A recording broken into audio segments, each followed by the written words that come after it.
The apps that have helped me the most in my chronic illness rare disease journey have been the iPhone Notes app, the Bearable app, and the EaterPad app.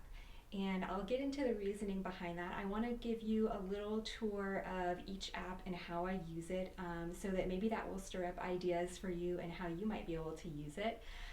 Sometimes you have to be creative, especially when your symptoms might be outside the box. I know that I tried a couple of different apps, especially when it came to migraines, because my doctor was asking me to track symptoms on a scale. And for me, the problem was that I found that in the migraine apps, you kind of had to like have specific symptoms during certain time frames, like during the prodrome, the migraine prodrome, and during the actual migraine, and the migraine postdrome. And mine didn't really fit into those neat little boxes. And the thing that I loved about these specific apps is that they give you customization features. So I want to show you a little bit of that. And so I'm going to hop over to my computer and carry on from there. Hey everyone, so I want to show you by screen share um, the apps that I use to track my symptoms.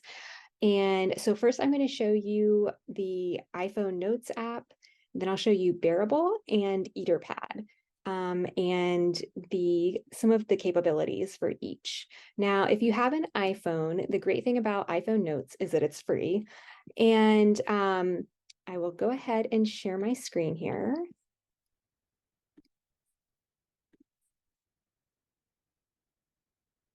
Okay, so just to give you an example, this is how I use my notes now. When I was between the phase of using composition books and pen and paper and the current apps that I use, what I did do was I started to track my symptoms in my phone because I didn't always have those composition books with me wherever I was going.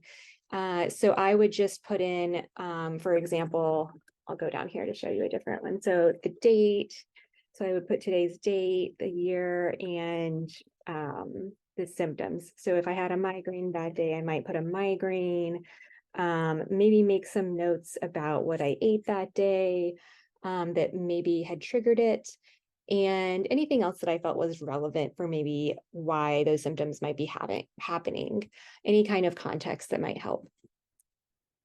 So that's a possibility that you can do in iPhone Notes. The way that I currently use it is I create a new note, and on each note, I put my doctor's name, and then I put a section for new symptoms and a section for questions. And so this way that if I have something that I just like randomly think of, on the fly, and I'm like, oh, I need to like write that down so that I remember at my next appointment. And maybe I don't have like a pen and paper or like a planner to write it down, then I'll just say, oh, I was having, really bad muscle cramps on this date. And I might put in additional contextual notes. If I have questions about medication interactions, I can put those down here in the questions section. If it's something more urgent, a lot of doctors have the ability now to respond through patient portals, which is absolutely fantastic. If it is something urgent, I don't recommend waiting necessarily and putting it in notes like this. I would reach out to the doctor's office, and usually they have a clinical team that staffs a phone for clinical questions, and they can get you help much quicker. So that is the way that I use iPhone Notes. I want to go ahead and show you a couple of other great apps that have been helpful for me. This first one is called the Bearable app, and this is available in the App Store. I personally have an iPhone, so I can't speak to Android, but if you do happen to have an Android and you've had apps that worked great for you, or maybe a iPhone Notes equivalent that has worked well for you, put that in the comments, so that could, help somebody out that has an Android. That'd be great. So this is the Bearable app.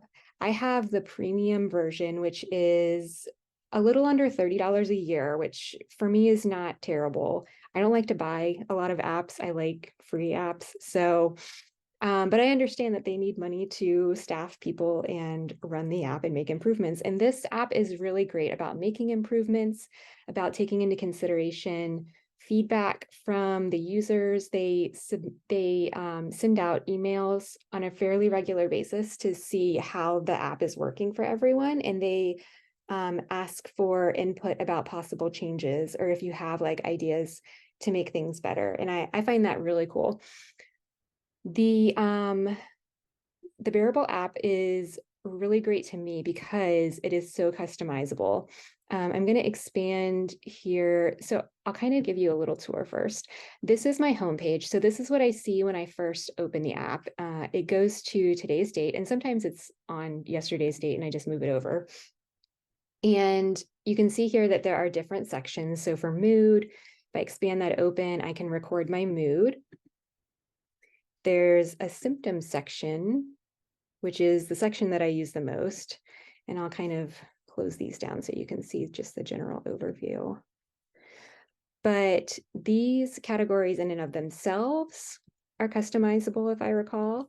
And something you can also do is expand these, and you'll have the very specific symptoms, and then you can add notes. So if I was having weakness after a specific meal that I had, I can make a note, after large pasta meal or something like that, Erase that so I don't confuse myself later.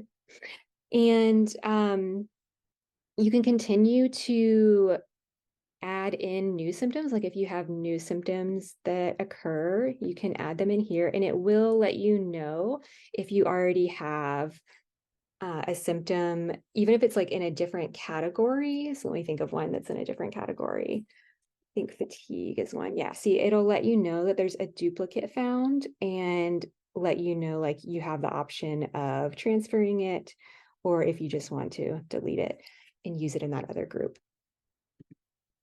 And that was the biggest issue that I ran into with other apps. Like when I was looking to track my migraine symptoms along with my other symptoms, I found some really great migraine apps, but like the issue that I had there was that like a lot of my symptoms didn't necessarily fit the quote unquote traditional migraine mold. And it didn't necessarily give me room to track other symptoms outside of migraine along with it. So this to me was a great app to have everything all in one place and to be able to customize it to the unique symptoms that I was having. Other great features of this app is that you have factors, which you can put in nutrition things, you can customize this. So there's specific foods that I am watching to see if they affect my symptoms, and I include those. Like you can add in different foods. So if you're affected by different foods, or you are suspecting that you might be having a reaction to a certain type of food, then you can add that in and track it. And you can record your sleep quality, details about your sleep, how long you slept. There's a whole other section. Yeah, there's this section for sleep. So you can rate it based on the quality of your sleep, how long you slept, if you had interrupted sleep, and you can again add in customized notes. So if you tend to have sleep apnea, for example, and you needed to use your CPAP machine that night, I don't know very much about sleep apnea, but just to give you an idea, like you could record that you were using it or not using it that night. And what other factors were there? Oh, I love using the weather feature. And I just, in my own, to track for myself, I put in different like measurements of barometric pressure. I think changes in barometric pressure are a thing for me. I don't know that it's a particular like above or below that level, but I also like am tracking how hot it is. If it was stormy, that usually affects me. So you have ways to customize that. You can put in your appointments, like if you had a physical therapy appointment, if you had a specialist appointment, you can track that. You can track your social activity if you worked out. You could even track hobbies. For women, you can track your menstrual cycle, chores, if you did a lot of chores. I don't even know what's in this general. Oh, okay. Yeah. So you might want to track like your screen time, or if in general it was a busy day or a quiet day, that might be helpful for you. So yeah, those are really great features. Another one that I really like is that this medications and supplements tab allows you to track all of your meds, and you can set up a reminder, and that's been really helpful for me, especially when starting new medications or when I'm stopping medications and I want to track like any changes in my symptoms because I've stopped a medication, then this will allow me to do that. And so it allows you to set the reminders, and it'll send you a notification badge on your phone as long as the notifications are enabled on your phone, then it will send you a daily notification, or however often you need to take your meds, it'll send you that reminder, which is great. Nutrition, we already went over that in the factors. Health measurements is also really helpful. I sometimes track like how far I have walked or cycled at the gym to see how that will affect me.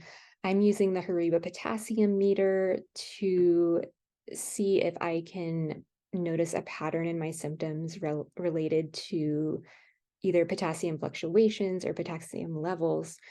So that's something that I track. Other people might track their O2 saturation. This was really helpful for me when I was tracking migraine symptoms for my neurologist and we were figuring out medications and whatnot. He asked me to track it on a scale of 1 to 10. And so I could just come in here, add in my rating for the day, and then I could see that over time and have that to report back to him. You might want to track things like weight, heart rate, blood pressure, body temperature if you get sick. And there's a gratitude section, which is, I love that too, because for me, it's great to just remember the things to be grateful for. And extra notes, if there's anything like outside the norm, I'll put it in this section. For example, energy levels, I track that up here in my symptom score, but you can track it there. This feature was newer, like I already had my energy tracking up here, so I just decided to keep it consistent up there, but you can track your energy down here. Custom ratings, I have not used this. Oh, yeah, this is a little, I'm already tracking a lot, so I don't do this, but if you want to go to this level and track your mindfulness, for example, or your social life or productivity, then you can. I'm already a recovering perfectionist, so I don't need that level. You can also track when you're going poo and the quality of the poo and all kinds of things related to poo, which can be helpful, especially if you have things like Crohn's or irritable bowel syndrome. You can have that to report back to your doctor. These other tabs down here, I want to showcase a little bit because they are also awesome. The insights, I believe you get insights when you have the premium level. Like I don't think you can see the insights when you have the free version. I started out with the free version, but double check that. Like, don't quote me on that. The free version is still really great quality. It's just that I wanted more information to be able to see the patterns over time. And this Insights does a really great job of that. You can set up correlations that you want to track. So for example, like you can go in here and it'll pull from those factors that you have and on your homepage. So I'm tracking things like barometric pressure, humidity, if I have like high potassium or high carb foods or a lot of salt. Different people want to track different things, but it'll then auto-populate according to what I'm reporting in my symptoms. It'll note increases or decreases in the percent change based on those factors. So my sleep quality, for example, when the barometric pressure, I can't read this all the way, of course, but I'm guessing that's barometric pressure was high. My sleep quality was not so good. Barometric pressure low. I already know that I have issues when the barometric pressure is low, so that's pretty consistent. And that would make sense if barometric pressure was at 30. I tend to not have as much issues around there. So I'm guessing that's what those were, but it kind of gives you an idea. Then it also tracks if you're saving your mood, that top factor on the homepage. If you're doing that consistently, then it'll also show you your mood insights over time and your symptom insights and your symptom score over time. So from this homepage, you see that there's a symptom score, this number right here. So in this insights, what it's doing is it's adding up the number for each day, and it's creating a bar graph based on those numbers. And you can see this over time. So if you started like a medication, in June, and then you wanted to see if your symptoms were improving over time into July, you could, and you can also expand the timeline here. So you see this 30 days, 60 days, 90 days, 12 months. I can see over the past year a general idea of how my symptom score has changed over time. So as a whole, my symptoms have gone down, which is good. You want to see that. And those are for like the full month. You'll see that's in the thousands, and that's per month. That's not per day. But I believe if you expand this out and you rotate your phone, it'll open up to the days themselves. And what I also love is that you can further drill down into your symptoms, and it'll track the percentage of time that you're having these symptoms. So I found this to be somewhat accurate, but it might say 0% though for something that you did experience, but it was so infrequent that it's showing up as 0%, but it did occur. It's just that it was so little that it's not coming to a full percent, if that makes sense. So that might be a little confusing, but if you click on these, then you can see, so this is times when I had anxiety. Then I could look over the past, let's see, that was August, September. Okay, so this is a full year, yeah. So over the span of the last 6 months, my anxiety has decreased substantially, it looks like, so that's a good thing. And oops, I'm sorry, I went backward in time. There we go. Okay. You can also track your sleep, how much sleep you're getting, go into sleep insights and drill down into that. And you can check out, I've used this pretty often actually, this factor count days, where like if I needed to see when was I taking certain medications, what's great about this is that like if a doctor asks me, oh, well, when did you stop using Qulipta, I can drill down into that. It'll post it on the calendar, and what I can do is view it on the calendar. And the last time I used Qulipta was quite a long time ago. That one was not as effective for me, but hopefully it is for others. But see, yeah, so February of 2022 was when I last used Qulipta, and those show the days that I used it. So that can be really helpful as well. And then I can also see the correlation in symptoms. So overall, it looks like I had a 5% increase of symptoms when I was on Qulipta. So now the important thing to keep in mind is that when it does this, it only has the information that the user puts in, right? So the information that you get here is not necessarily a cause and effect. It might be an association, but the Qulipta might not be causing these things. So that's just something to keep in mind. when looking at these, that there's a lot of factors that go into it. And especially when you have more than one chronic illness, it could be that you were, like, for example, flaring up. If I had like an EDS flare, then that could cause a rise in my symptoms that wasn't necessarily due to the Q-lipta, but it could have been around the same time frame, so there might be overlap. So that's just something to keep in mind when you're using these kind of apps.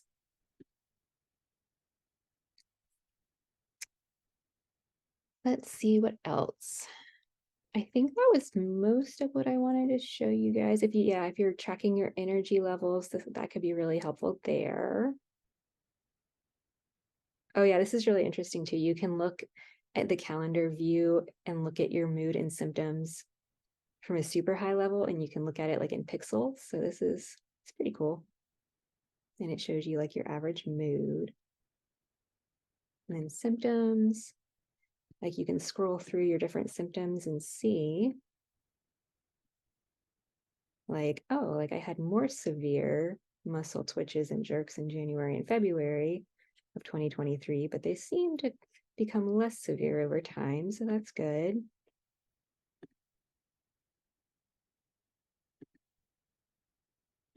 So that just kind of gives you an idea.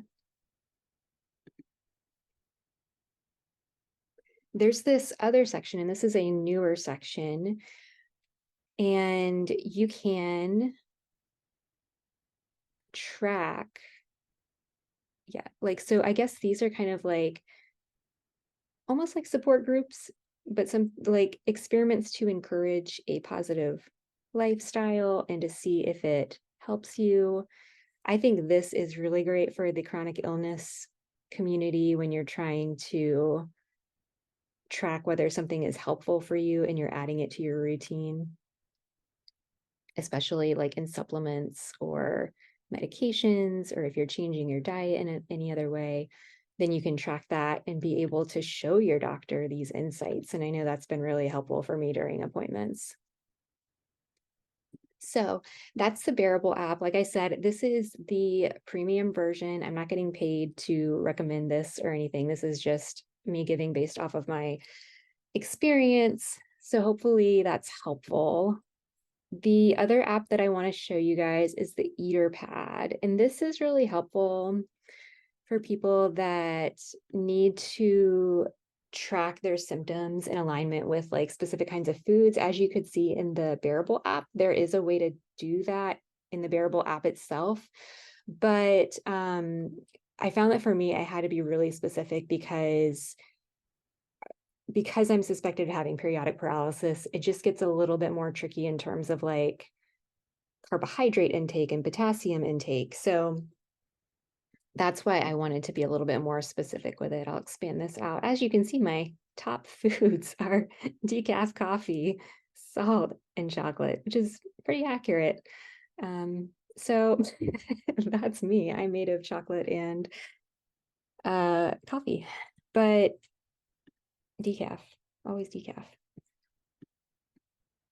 Anyways, what I want to show you is that you can,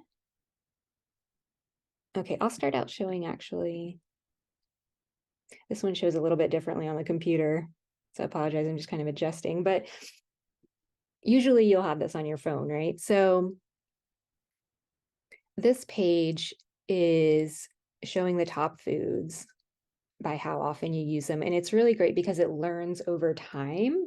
The app learns over time the way that you eat. And so it's really easy to pull these in because if I'm having coffee twice a day, then I can just tap that instead of having to, do a search for decaf coffee.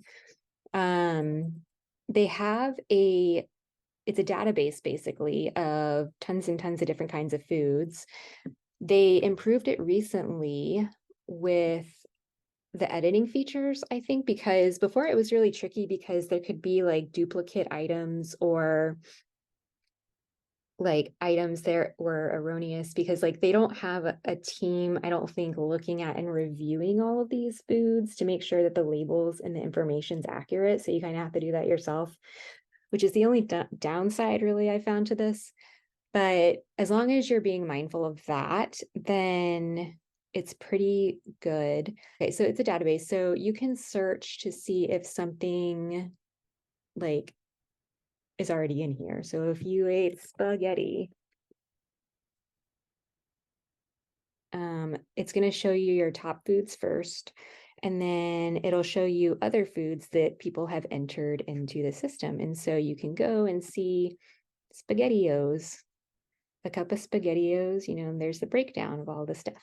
And hopefully the person put it in right. You might want to compare it to the label if you have to be super strict about your diet. But that's kind of the general gist of it.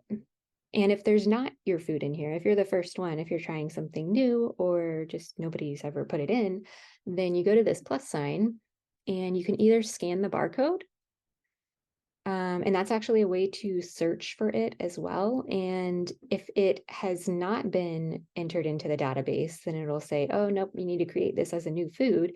And you can do that, and it'll give you this scan label feature, which it looks really funny right now because it's on a normal computer, but on your phone, you can scan the label. I've had not as great experience trying to scan labels. I don't know what it is, but I usually just manually enter it. And the way to do that is to create a food, and you just enter in like what it is, the brand.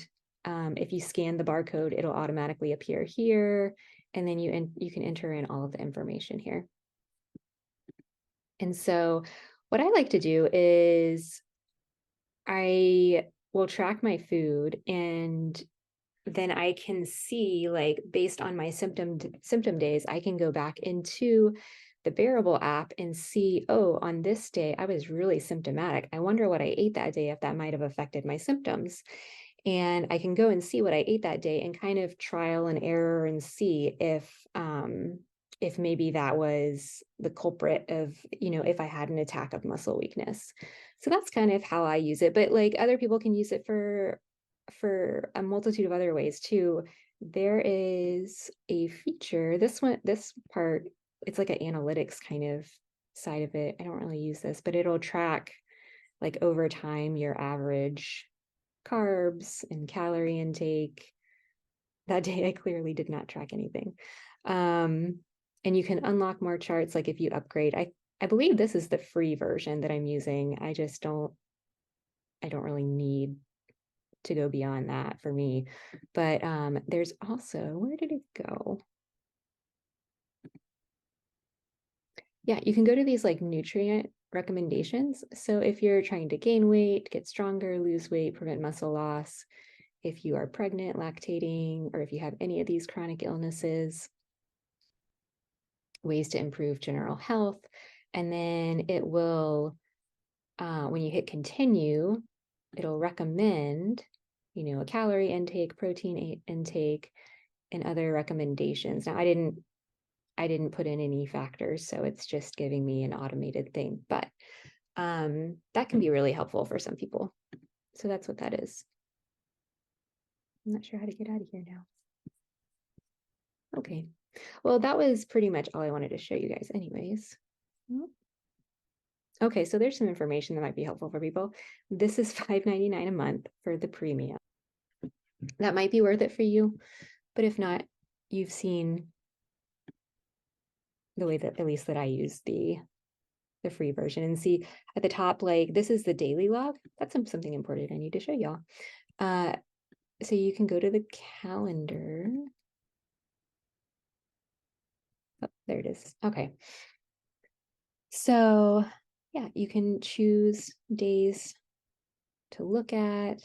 It'll go back and it'll show you. You can scroll through time, like for a long time, depending on how long you've been tracking, and go that way.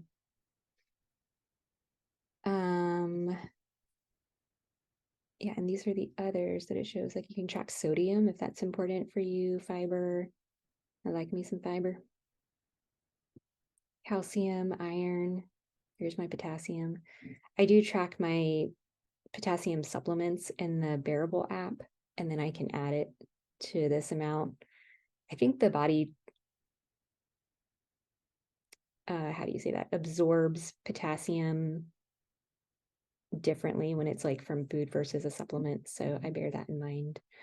But yeah, that is the general gist. So I wanted to show you guys that. I wanted to show you what's been helpful in case if you've been looking through apps and wondering what could be helpful. So yeah, let me know if you have had other great experiences with other apps. I'd be interested to hear, and I'm sure other people would be interested to hear as well. So feel free to comment below, and I will talk to you guys soon.